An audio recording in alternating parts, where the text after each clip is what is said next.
Ibu-ibu, kita akan belajar firman Tuhan, kita akan berdoa terlebih dahulu. Mari kita berdoa. Kami datang kepadamu Tuhan, kami bersyukur untuk sebuah kebaikan Tuhan, untuk segenap apapun yang Tuhan berikan dalam hidup kami. Sungguh kami tahu kalau kami ada sebagaimana kami ada saat ini, itu karena kebaikan dan kemurahan Tuhan. Kami akan belajar firman Tuhan. Tolong kami Roh Kudus supaya semakin kami paham dan hidup kami ada dalam rasa hormat dan takut akan Tuhan. Dalam nama Yesus kami berdoa. Amin. Gereja kita bulan ini bertema tentang takut akan Tuhan. Kalau ibu-ibu ada yang ditanya, takut akan Tuhan itu diawali dengan apa? Nah, kita akan belajar pada wanita Deborah kali ini. Nah, ibu-ibu coba perhatikan gambar ini. Ini adalah gambar apa Bapak Ibu-ibu? Ini saya punya pengalaman tahun 2014 saya ke sini, ke Candi Gedong Songo. Nah, Candi Gedong Songo ini ada di perbukitan Ungaran, tingginya cukup tinggi ibu-ibu, 1.200 meter ya di atas permukaan laut. Jadi udaranya cukup dingin dan tinggi banget, dan di situ ada candi tempat ibadah umat Hindu dahulu kala. Bisa dibayangkan ibu-ibu, ketika kita mau beribadah, kita harus ada upaya yang besar untuk naik, dan itu nggak cuma kayak hiking gitu ya, pasti membawa sesajen dan segala macam. Nah, yang kedua, ibu-ibu tahu ini siapa?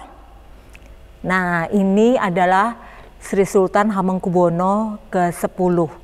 Memang sih pakai bajunya baju pramuka ya ibu-ibu ya, tapi kita tahu itu bukan cuma kakak pembina gitu, tapi itu adalah Raja Kesultanan Yogyakarta.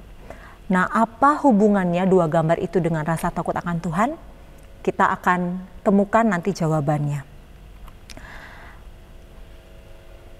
Di ayat bulan ini, yaitu di Amsal 1 ayat 7, saya akan bacakan di bahasa Indonesia masa kini. Untuk memperoleh ilmu yang sejati, pertama-tama orang harus mempunyai rasa hormat dan takut akan Tuhan. Orang bodoh tidak menghargai hikmat dan didikan. Nah, Amsal yang kedua, Amsal 9 ayat 10. Dalam bahasa Indonesia masa kini juga. Untuk menjadi bijaksana, pertama-tama orang harus mempunyai rasa hormat dan takut kepada Tuhan. Jika engkau mengenal yang maha suci, engkau akan mendapat pengertian. Nah, ibu-ibu, dari dua ayat ini kita belajar ada satu kata, pertama-tama. Berarti itu mengawali segala yang akan terjadi. Pertama-tama berarti itu ibarat dasar, ya, sesuatu yang sangat penting. Sebelum semuanya ada, yang pertama-tama, yang awal gitu ya. Nah, pertama-tama harus punya hormat dan takut akan Tuhan. Berarti rasa hormat dan takut akan Tuhan itu harus yang menjadi yang pertama, menjadi motivasi dasar kita ketika kita melayani.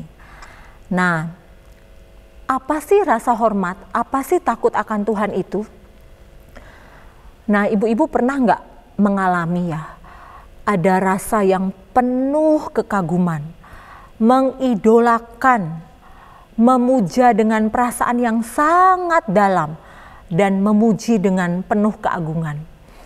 Saya tuh lihat yang begini-begini nih Bu, yang idola segala macam tuh ketika konser Coldplay gitu ya. Semua ribuan orang itu sampai antri, sampai mengidolakan, sampai kagum banget ketika bisa di konser itu.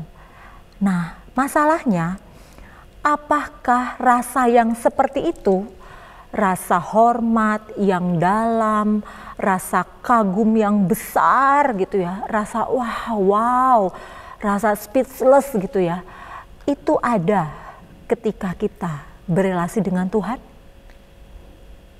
Pertama-tama harus rasa hormat dan takut akan Tuhan.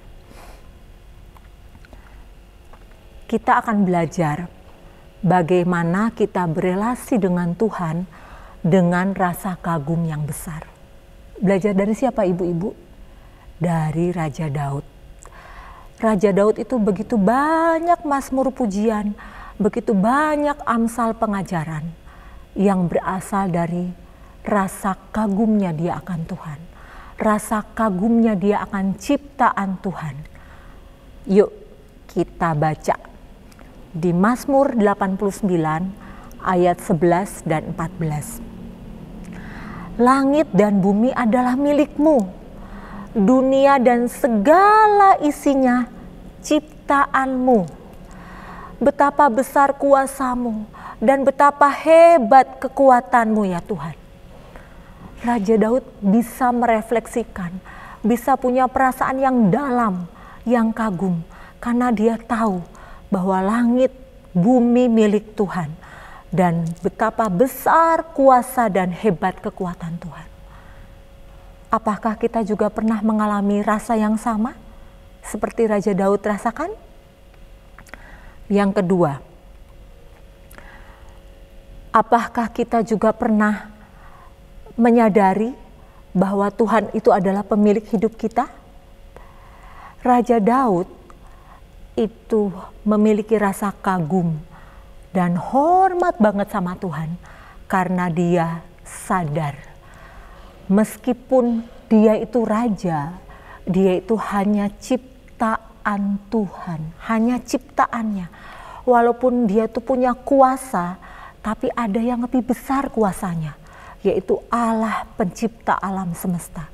Walaupun dia itu punya pasukan yang kuat, tapi ada yang lebih kuat, yaitu Allah yang maha besar. Nah, Bapak Ibu, kesadaran ini, rasa kagum dan hormat ini timbul ketika kita sadar diri kita itu siapa di hadapan Tuhan. Ketika kita sadar diri kita siapa, kita tidak akan mungkin berani untuk menyombongkan diri. Karena kita tuh cuma kecil di antara semesta yang luas ini. Sadar bahwa kita bukan pusat kehidupan, tapi Allah lah yang harus menjadi pusat. Sadar bahwa kita ini cuma ciptaannya, bukan pencipta. Sadar kalau kita ini biasa saja, Allah yang luar biasa. Saya selalu ingat yang dikatakan Pak Samuel, saya ini biasa-biasa aja, tapi Allah yang luar biasa. Nah, di Efesus 2 ayat 8, kita juga akan belajar selain sadar diri, rasa hormat dan kagum akan Tuhan tuh dibangun dengan apa lagi, rasa apa lagi. Kita akan baca di Efesus 2 ayat 8. Allah mengasihi kita. Itu sebabnya Ia menyelamatkan kita karena kita percaya kepada Yesus. Keselamatan kita bukan hasil usaha kita sendiri. Itu adalah anugerah Allah. Jadi tidak ada seorang pun yang dapat menyombongkan diri mengenai hal itu. Nah, ayat Efesus 2 ayat 8 ini mengajarkan kita untuk kita tahu diri. Tahu diri kita. Ketika kita tahu diri kita, kita akan mengalihkan rasa kagum kita itu kepada Tuhan, rasa hormat itu kepada Tuhan. Kita tahu diri bahwa kita ini adalah orang berdosa yang ditebus oleh Kristus. Bahwa kita adalah budak dosa, susah untuk berbuat baik, susah untuk menjadi baik kalau tidak ada pertolongan Roh Kudus. Bahwa kita adalah manusia jahat yang puji Tuhan dituntun dan dibenarkan oleh Kristus. Jadi rasa kagum dan hormat, rasa memuja yang tinggi, memuji Allah yang besar, karena kita sadar diri dan tahu diri. Nah, ibu-ibu, kita nih harus memelihara rasa ini, karena biasanya ibu-ibu tuh di rumah itu menjadi pusat ya. Wah, kalau nggak ada mama ini pasti berantakan begitu ya. Tapi kita harus ketika kita berelasi dengan Tuhan, rasa kagum, rasa hormat itu harus ada lebih dulu. Supaya kita punya ketulusan memuja Tuhan. Supaya kita benar-benar menyembah dengan ikhlas. Karena kita tahu siapa diri kita dan siapa Allah. Peliharalah rasa kagum dan hormat. Memuja Allah yang maha besar. Saat kita selalu sadar dan tahu diri kita siapa. Yang pertama-tama itulah yang harus ada dalam saat kita berelasi dengan Tuhan. Pengkhotbah 12 ayat 13 mengatakan, sesudah semuanya kupertimbangkan, Amsal Salomo bilang, inilah kesimpulan terakhir yang kudapat. Takutlah kepada Tuhan dan taatilah segala perintahnya. Ini nih ibu-ibu yang penting. Karena hanya itulah, sebab itulah manusia diciptakan.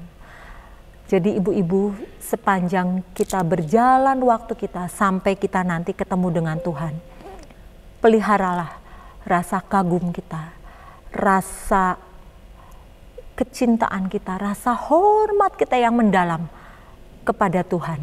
Karena kita tahu diri dan kita sadar diri. Di Roma dikatakan bahwa segala sesuatu dari Tuhan, oleh Tuhan, dan hanya untuk kemuliaan Tuhan. Amin ibu-ibu, mari kita berdoa. Bapa, kami bersyukur, kami tahu Tuhan, segala kelemahan kami dalam kami berrelasi dengan Tuhan. Kadang-kadang kami kurang ikhlas, kadang-kadang kami datang dengan penuh permohonan. Tapi biarlah firman Tuhan hari ini, ketika kami harus takut akan Tuhan, itu adalah hal yang pertama-tama. Biarlah kami boleh membangkitkan rasa kagum kami, rasa hormat kami yang mendalam kepada Tuhan. Karena kami tahu Tuhan, siapa diri kami tanpa Tuhan. Karena kami sadar siapa kami kalau bukan Tuhan yang mengangkat kami. Terima kasih Bapa, biarlah Engkau memberkati semua ibu-ibu dimanapun berada. Berkatilah dengan rasa kagum dan hormat akan Tuhan. Dan itulah yang menjaga relasi kami tetap dekat, tetap hangat dan antusias kepada Tuhan. Terima kasih Bapa, kami bersyukur dan berdoa di dalam nama Tuhan Yesus Kristus. Haleluya. Amin. Tuhan berkati ibu-ibu, sampai ketemu di ibadah selanjutnya.